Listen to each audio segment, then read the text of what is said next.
Morning നമ്മുടെ കൊളംബോ ബണ്ടാര നായക international എയർപോർട്ടിൽ ലാൻഡ് ചെയ്തിട്ടുണ്ട്. പിന്നെ എമിഗ്രേഷൻ കഴിഞ്ഞ് ക്ലിയറൻസ് കഴിഞ്ഞ് ക്യാഷ് എൻ്റെ കയ്യിൽ $US ആണുള്ളത്, അത് മാറ്റി ₹11 ആക്കാനുണ്ട്. കൊളംബോ എയർപോർട്ടിൽ ഇറങ്ങി ഒരു 2-3 മിനിറ്റ് കൊണ്ട് തന്നെ പുറത്തിറങ്ങാൻ പറ്റുന്നുണ്ട്. ഇലക്ട്രോണിക് ട്രാവൽ ഓതറൈസേഷൻ ഉണ്ടെങ്കിൽ അത് കാണിക്കേണ്ട ആവശ്യമില്ല, ചോദിച്ചാൽ മാത്രമേ കാണിക്കേണ്ടുള്ളൂ. പാസ്പോർട്ട് മാത്രം മതി. അത് ഇറങ്ങി കഴിഞ്ഞ് നമ്മൾ എക്സ്ചേഞ്ച് റേറ്റ് ചെയ്തു. നമ്മൾ ഓൺലൈനായിട്ട് eSIM എടുത്തിട്ടുണ്ടായിരുന്നു. അപ്പോൾ eSIM റീചാർജ് ചെയ്യേണ്ടി വന്നു. 1399 rupees. ഇതിൻ്റെ കറൻസി ഏകദേശം $350 വരും. പിന്നെ ഒരു $100 മാറ്റി ഇത് $305 ₹11. ഒരു ഡോളറിന് 305 ലങ്കൻ റുപ്പീസാണ് കിട്ടിയത്. 10,000 ലങ്കൻ റുപ്പീസ് നമ്മൾ കൺവേർട്ട് ചെയ്തു. ഇപ്പോൾ കൊളംബോ പോവാനുള്ള ബസ്സാണ്. ഇവിടുന്ന് ഏകദേശം 50 കിലോമീറ്ററോളം ദൂരം ഉണ്ട് കൊളംബോയിലേക്ക്. ഇത് ബണ്ടാര നായക ഇന്റർനാഷണൽ എയർപോർട്ടിൽ നെഗംബോ എന്ന് പറയുന്ന ഒരു സ്ഥലത്താണ്. ഈ കൊളംബോയിലേക്ക് പോയി അവിടുന്ന് ബാക്കിയുള്ള കാര്യങ്ങൾ തീരുമാനിക്കണം.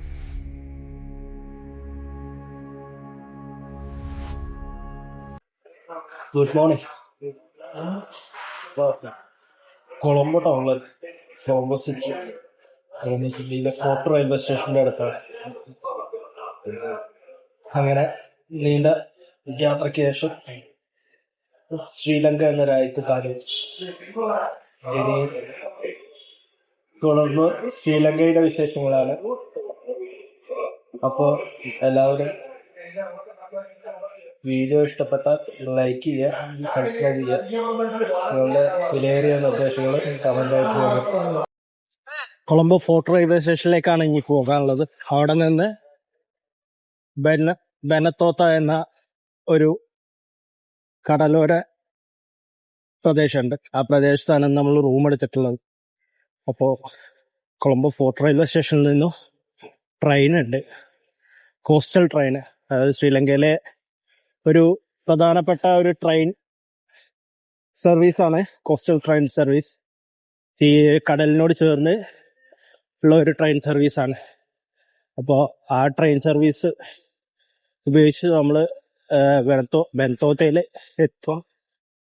തുടർന്ന് ബെനത്തോത്തയിലുള്ള കാഴ്ചകളും വിശേഷങ്ങളും ആയിരിക്കും ഇനി നമ്മൾ ഈ വീഡിയോ മുതൽ കാണാൻ പോകുന്നത്. ഇതാണ് കൊളംബോ ഫോർട്ട് റെയിൽവേ സ്റ്റേഷൻ. പ്രധാനപ്പെട്ട റെയിൽവേ സ്റ്റേഷനാണ് കൊളംബോയിലെ. മിക്കവാറും എല്ലാ ട്രെയിനുകളും സ്റ്റാർട്ട് ചെയ്യുന്നതും പാസ് ചെയ്യുന്നതും ഈ റെയിൽവേ സ്റ്റേഷനിലൂടെയാണ്. ടിക്കറ്റ് കൗണ്ടറിൽ പോയിട്ട് ടിക്കറ്റ് എടുത്തതിന് ശേഷം എത്ര മണിക്കാണ് ട്രെയിൻ എന്നുള്ളതിൻ്റെ ഡീറ്റെയിൽസ് ഒക്കെ പറയാം. അപ്പോൾ ഇതാണ് ടിക്കറ്റ്. 300 ലങ്കൻ റുപ്പീസാണ്. 300 ലങ്കൻ റുപ്പീസ് എന്ന് പറയുന്നത് ഏകദേശം ഇന്ത്യൻ രൂപ 100 രൂപ 80 രൂപേൻ്റെ അടുത്ത് വരും. കൗണ്ടർ നമ്പർ 4 ഇവിടെ നിന്നാണ് എടുത്തത്. ഇനി ഉള്ളിൽ കയറി 6:50 ട്രെയിൻ ഉള്ളത്. അപ്പം ഏറ്റവും പഴക്കം ചെന്ന ഒരു റെയിൽവേ സ്റ്റേഷനാണ്. പഴയ കാലഘട്ടത്തിലുള്ള ഒരു എല്ലാ സംവിധാനങ്ങളുമാണ്. പുതുക്കിയൊരു ഇതല്ല. ട്രെയിൻ വരുന്നുണ്ട്. ഇവിടുത്തെ ഒരു ട്രെയിന്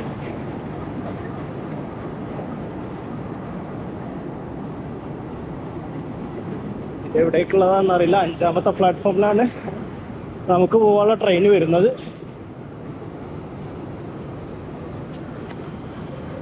ചെക്ക് ചെയ്യാം. ഇതിന് ശേഷം 6:50 അപ്പോ ആ വന്ന ട്രെയിൻ തന്നെ ആയിരുന്നു നമ്മളുടേത്. ഈ ഒരു പോലീസുകാരനാണ് നമ്മളെ സഹായിച്ചത്. സെക്കൻഡ് ക്ലാസ് ആയതുകൊണ്ടാണ് ഇത്രയും ചാർജ് വന്നത്. നോർമൽ എത്ര വരില്ല. ഇതാണ് സെക്കൻഡ് ക്ലാസ് ഏറ്റവും ലാസ്റ്റത്തെ കമ്പാർട്ട്മെന്റ് ആണ് നമുക്ക് കിട്ടിയിരിക്കുന്നത്. ഇവിടെ നിന്ന് നോക്കിയാൽ റെയിൽവേ ട്രാക്ക് ബാക്ക് വശം കാണാം. നല്ലൊരു രസമുണ്ട് കാണാൻ.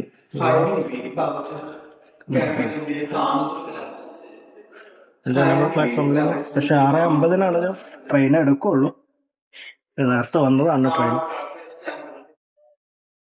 ഇത് സെക്കൻഡ് ക്ലാസ് ആണെങ്കിലും നമ്മളുടെ നാട്ടിലുള്ള ട്രെയിനിന്റെ അത്ര സർവീസ് ഒന്നും ഇത് പവർ സോക്കറ്റും കാര്യങ്ങളൊന്നുമില്ല. ഫുൾ എംറ്റിയാണ്. പക്ഷെ റാക്ക് ഉണ്ടോ, ചെയർക്കാരന്റെ സീറ്റ് ഉണ്ടെന്ന് മാത്രമേ. ബാക്കിയുള്ള സൗകര്യങ്ങൾ പവർ പ്ലഗ് പോയിന്റ് അങ്ങനത്തെ ഒന്നുമില്ല. പക്ഷെ വിൻഡോ നമ്മൾ നടത്ത പോലെ അല്ല, ഇത് ഓപ്പൺ ആയിട്ട് വലിയ വിൻഡോ ആണ്. പുറത്തത്തെ കാഴ്ചകളൊക്കെ നമുക്ക് സുഖമായിട്ട് ഇന്ന് കാണാം. പഴയ മോഡൽ ട്രെയിനാണ്, ഡീസൽ ലോക്കോമോട്ടീവ് ആണ്. പക്ഷേ ഈ ബാറ്റിലും അതുകൊണ്ട് കാഴ്ചകളൊക്കെ നമുക്ക് വിശാലായിരുന്നു കാണാം.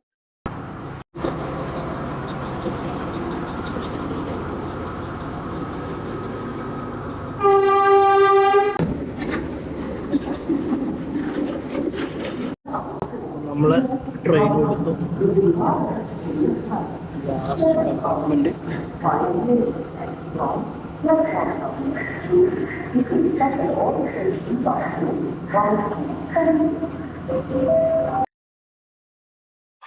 ഈ RDMNLK എന്ന് പറഞ്ഞിട്ടുള്ള ആപ്പ് ഉണ്ട്.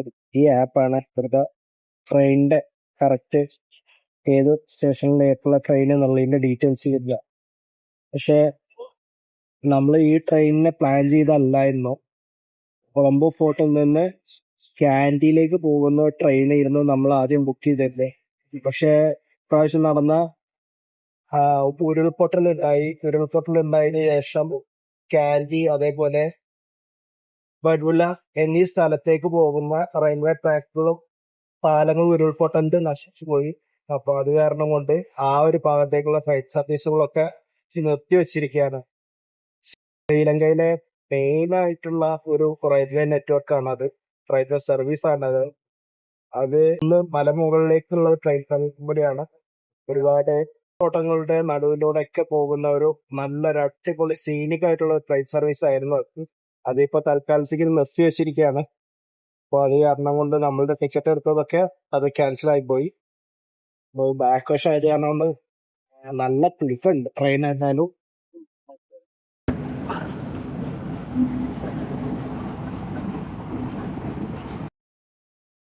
പിന്നെ പ്രധാനമായിട്ടും ഇവിടെ 3 ഭാഷകളാണ്. ഒന്ന് ഇംഗ്ലീഷ് ഇട്ട്, പിന്നെ സിംഗള ഭാഷ, പിന്നെ തമിഴ്. അപ്പോ നമുക്ക് ബോർഡുകളും കാര്യങ്ങളൊക്കെ അധികവും ഈ 3 ഭാഷകളിലേക്ക് എഴുതിയിട്ടുണ്ടാവും. സിംഗിൾ അറിഞ്ഞിട്ടില്ലെങ്കിൽ തമിഴ് അറിയുന്നവർക്ക് തന്നെ പെട്ടെന്ന് വായിച്ചാൽ തന്നെ മനസ്സിലാവും. അല്ലെങ്കിൽ അതിന്റെ കൂടെ ഇംഗ്ലീഷും കൂടെ. അതുകൊണ്ട് നമ്മള് സ്ഥലങ്ങളുടെ പേര് കാര്യങ്ങളൊന്നും പെട്ടെന്ന് അറിയാണ്ട് ബുദ്ധിമുട്ടേണ്ട കാര്യമില്ല. എല്ലാം പെട്ടെന്ന് മനസ്സിലാവും ഏതൊക്കെയാ സ്ഥലങ്ങൾ എന്റേത്.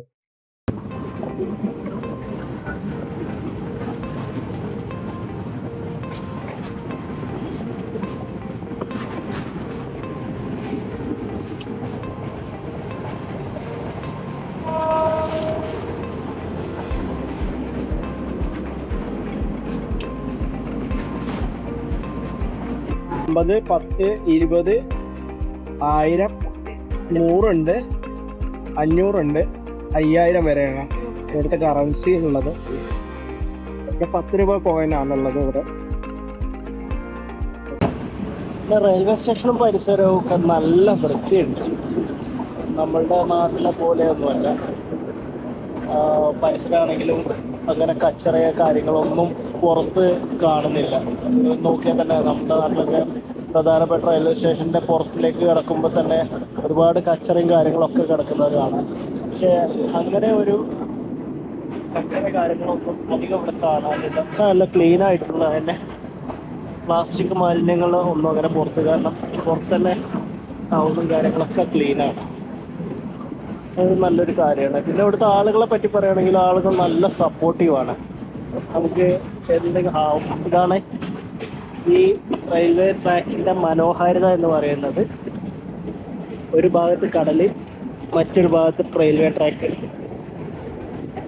ഇതാണ് ശ്രീലങ്കൻ കോസ്റ്റൽ റെയിൽവേ എന്ന് പറയുന്നതിൻ്റെ മെയിനായിട്ടുള്ള ഈ ട്രെയിൻ സർവീസിലെ കാഴ്ച എന്ന് പറയുന്നത്. ഇത് ഇനി ഇങ്ങനെ ഒരു 10-30 കിലോമീറ്ററോളം ഇങ്ങനെ തന്നെയാണ് ഉള്ളത്. ഫുള്ള് ഈ റോഡ് കോസ്റ്റൽ സൈഡിൽ.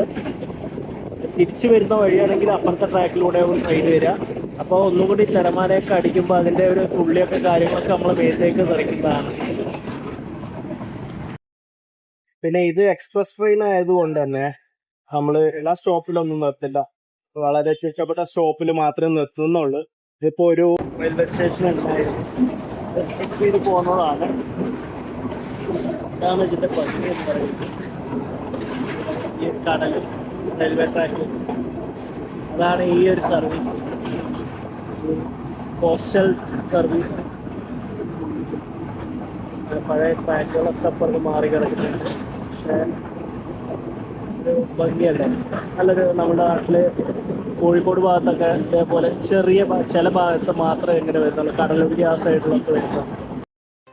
ഇത് ലാസ്റ്റ് ബോഗിയാണ്. ഇവിടെ ഒരു ഗ്ലാസ് ക്ലോസ് ആണ്.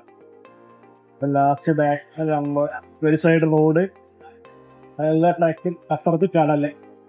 3 വരെ ഇതിൽ കാണാതെ.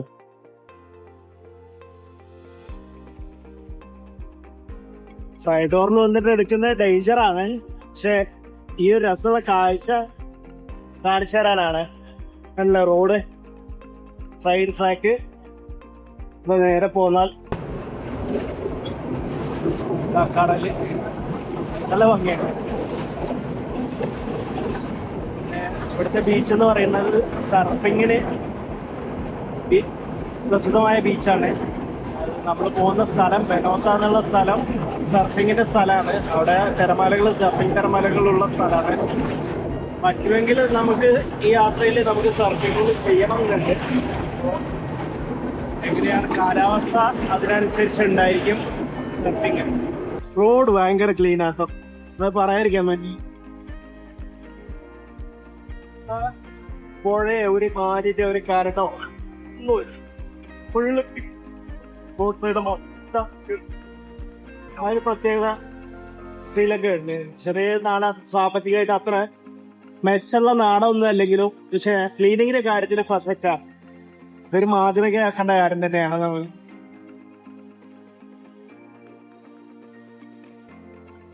ഇതൊക്കെ ബീച്ചിനോട് ചേർന്നിട്ടുള്ള ഇവിടുത്തെ ആളുകളുടെ താമസ സ്ഥലങ്ങളാണ്, ചേരി പ്രദേശങ്ങളാണെങ്കിലും.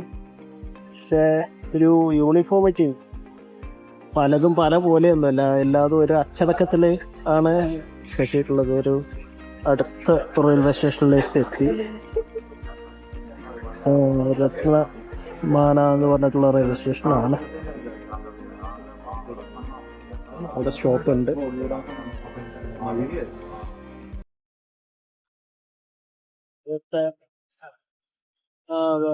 മെമു എക്സ്പ്രസ് ആണ്. വർക്കിന്റെ കാരണം കൊണ്ട് ആൾക്കാർ സ്കൂളും അതുപോലെ ജോലി സ്ഥലത്തേക്ക് പോകാനൊക്കെ തിരക്കാണ് രാവിലെ ആയതുകൊണ്ട്.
അലത്തുകാമ എന്ന സ്റ്റോപ്പ് കഴിഞ്ഞു. ഇനി നമ്മളെ അടുത്ത സ്റ്റോപ്പ് ബെന്തോത്തയാണ്. ടയർഡാണ്, അത് കാരണം കൊണ്ട് സൗണ്ടും വരുന്നില്ല. 5 മിനിറ്റിൻ്റെ ഉള്ളിൽ നമ്മളുടെ സ്റ്റോപ്പിലെത്തും. ലെവൽ ക്രോസും കാര്യങ്ങളൊക്കെ നമ്മുടെ നാട്ടിലുള്ള അതേപോലെ തന്നെയാണ്.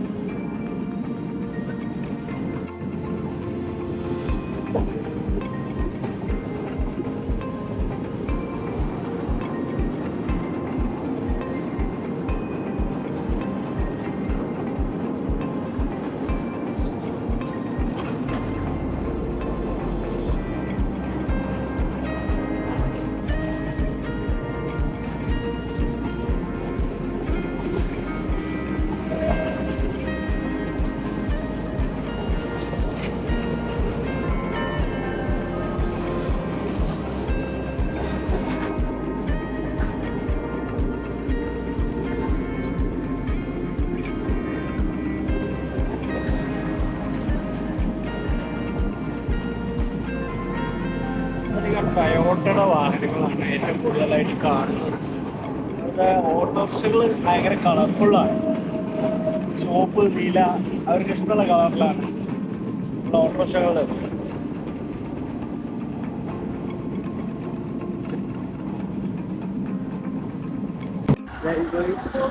നമ്മളുടെ സ്റ്റോപ്പിലെത്തി. ഇതാണ് ലാസ്റ്റ് സ്റ്റോപ്പ്, ബെന്തോത്ത പറയും. പോയി ഇനി നമ്മൾ ഹോട്ടലിലേക്ക് പോവാണ്. സുരേവോ ഒരു ഓട്ടോ പിടിച്ചാണ്, ഓട്ടോ ചോട്ടം ടുക്ക് പിടിച്ചാണ്. ഇവിടെ ഓട്ടോ എന്നല്ല പറയാം, ടുക്ക് എന്ന് പറയാം.